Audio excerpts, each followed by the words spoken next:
Sekarang kita masuk ke poin yang ketiga, konsep ta'aruf Islami. Jelas definisi tadi, jelas tujuan yang empat. Maka kita masuk ke poin ketiga, konsep ta'aruf Islami. Baik, saya mau menikah Ustaz. Bagaimana caranya secara Islam?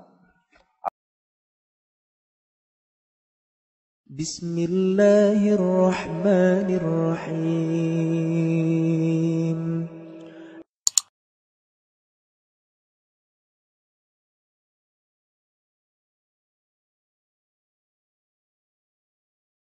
Sekarang kita masuk ke poin yang ketiga, konsep ta'aruf Islami.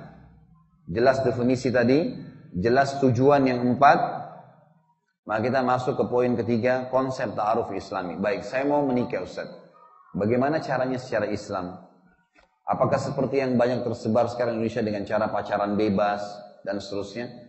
Maka perhatikan bagaimana Islam menata, memanage dengan rapi.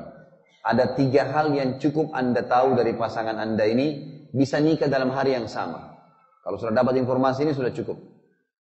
Yang pertama, kenali fisiknya yang dibolehkan secara syar'i.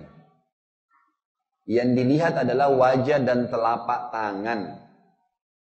Wanita boleh dikhitbah, dilihat wajah dan telapak tangan. Wajah ini simbol dari kepala, kata ulama fikih, sampai ke perutnya. Dan telapak tangannya simbol dari kemaluan sampai ke kakinya. Cukup. Itu aja yang dilihat sudah tahu. Ini secara garis umumnya, garis globalnya. Oh seperti ini kondisi tubuhnya. Cukup. Warna kulitnya, gitu kan. Ini semua sudah cukup untuk dilihat. Ya. Kata Nabi SAW, lihatlah sesuatu dari calon pasangan hidupmu yang menarik untukmu. Dari wajah dan tangannya. Cukup itu. Gak perlu panjang lebar, gak perlu saya mau tahu dadanya nih perempuan bagaimana, rambutnya bagaimana, lehernya bagaimana. Ini semua syaitan, gak dibutuhkan. Yang kedua, kenali keluarganya. Nah keluarga ini Bapak Ibu sekalian ada sedikit konsep syar'i yang menarik di sini. Untuk jalur keturunan anak kita nanti yang akan terwariskan secara fisik, warna kulit, paras wajah, rambut. Ini semua dari keluarga ayah pasangan kita. Jadi keluarga calon istri, ayahnya, keluarga ayahnya si calon istri ini, dan ayahnya si calon suami. Ini nanti akan mewariskan keturunan kita, secara fisik. Jadi kalau keluarga ayahnya si perempuan atau si laki-laki ini tinggi besar, anaknya pun akan begitu nanti. Bahkan kadang-kadang ada orang tua, yang mungkin keluarganya secara umum memang postur tubuhnya tinggi besar, dia sama istrinya biasa saja sedang. Nanti anaknya seperti kayak kakeknya tuh, kembali tinggi besar juga. Banyak kan begitu. Ada kadang-kadang kita lihat orang suami istri, anaknya lahir beda sama sekali. Nggak mirip ibunya, nggak mirip ayahnya. Dari mana nih? Dari kakek-kakek mereka. Makanya pernah ada sahabat, ini kisah nyata dalam hadis Bukhari. Si suami putih, si istri putih. Menikah. Dua-duanya baik nih, soleh dan soleha. Begitu melahirkan istrinya keluar hitam pekat. Bayangin tuh. Apa kata suaminya? Kau pasti selingkuh. Gak mungkin. Saya putih, kamu putih, ini keluar hitam dari mana nih?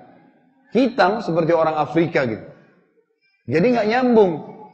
Rambutnya pun keriting-keriting. Ini rambutnya lurus.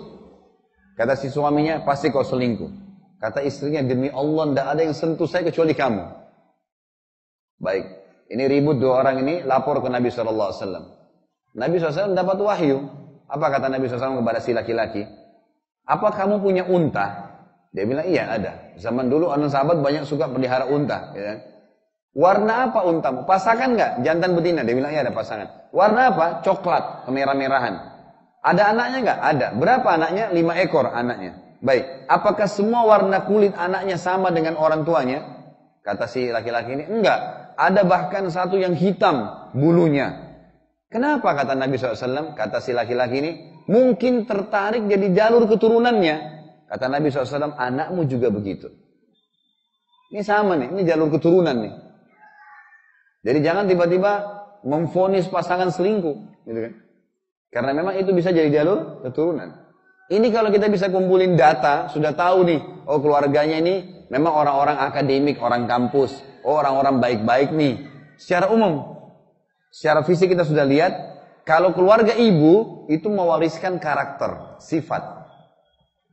Keluarga ayah menurunkan fisik, keluarga ibu menurunkan karakter. Jadi umumnya keluarga ibunya seperti apa nih? Dua-dua ya, keluarga ibu si perempuan, keluarga ibu si laki-laki. Dua-duanya, secara umum global. Misal memang keluarga itu, ada keluarga terkenal baik-baik memang. Keluarga punya adab, tata kerama, baik, itu jelas ada. Ada keluarga yang terkenal, keluarga ini teledor. Terbiasa keluarga gosip, keluarga yang jauh dari agama, keluarga yang sudah biasa cerai. Udah banyak, ada kan gitu. Ambil sifat global tuh, sudah selesai. Itu yang kedua. Yang ketiga, kenali lingkungannya. Kenali lingkungannya.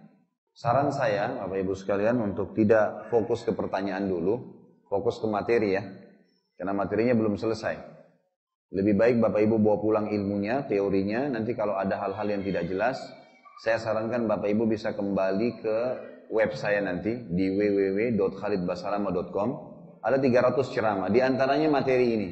Berikut juga diangkat tanya jawab, ada banyak tanya jawab. Sekarang mungkin sudah ratusan tanya jawab yang diangkat di YouTube, alhamdulillah bisa diikutin dan di web saya. Siapa tahu pertanyaan Bapak Ibu sudah ada di situ, karena ini masalah banyak ditanya gitu. Baik, kita kembali mempercepat waktu karena lihat waktunya. Kenali lingkungan. Lingkungan ini begini misalnya, boleh dalam Islam Bapak Ibu bertanya kepada calon pasangan, bertanya boleh. Kamu kalau weekend ngapain? Oh saya kalau weekend biasanya ke diskotik. Oh saya kalau weekend di karaoke. Oh saya kalau weekend ke pantai sama teman-teman saya. Udah bisa nilai belum? Oh saya kalau weekend ada ibu saya tua, saya bakti dengan dia. Saya di rumah aja baca buku. Cukup. Sudah cukup jadi tolak ukur. Ya kan? Lingkungannya kita tahu. Dia kerja di mana, dia sekolah di mana, bagaimana teman-teman pergaulannya. Kita bisa tanya, teman-teman yang kamu senang itu seperti apa sih? Oh teman-teman yang biasa, jalan-jalan ke mall, saya beli baju fashion, sibuk dengan itu. Kita sudah bisa nilai. Jadi kalau teman-teman laki-laki suka yang perempuan yang dia siap untuk mengkorek kantongnya, silahkan cari yang di mall terus, gitu kan? Maka ini adalah sebuah hal yang mesti diperhatikan, lingkungan. Kata Nabi SAW, almaru ala dini khalili, seseorang sesuai dengan agama atau lingkungan dia hidup. 3 hal saja, cukup. Lihat fisik, wajah dan telapak tangan, kenali keluarganya secara global, fisik dari keluarga ayah, karakter dari keluarga ibu. Ini secara umum ya. Jadi jangan Bapak Ibu berpikir nanti, oh kalau ada keluarga ibunya satu orang pemabuk, yang lainnya baik, oh mungkin ini bisa mengganggu. Enggak. Kita bicara secara global. Secara global keluarga. Satu orang itu enggak dihitung yang pemabuk tuh. Kita lihat yang mayoritasnya. Seperti apa. Tentu nanti setelah kita menikah, kita juga punya pola pendidikan anak lagi ya. Ini kita bicara secara global. Bagaimana caranya saya melangkah menikah. Selanjutnya kita masuk ke masalah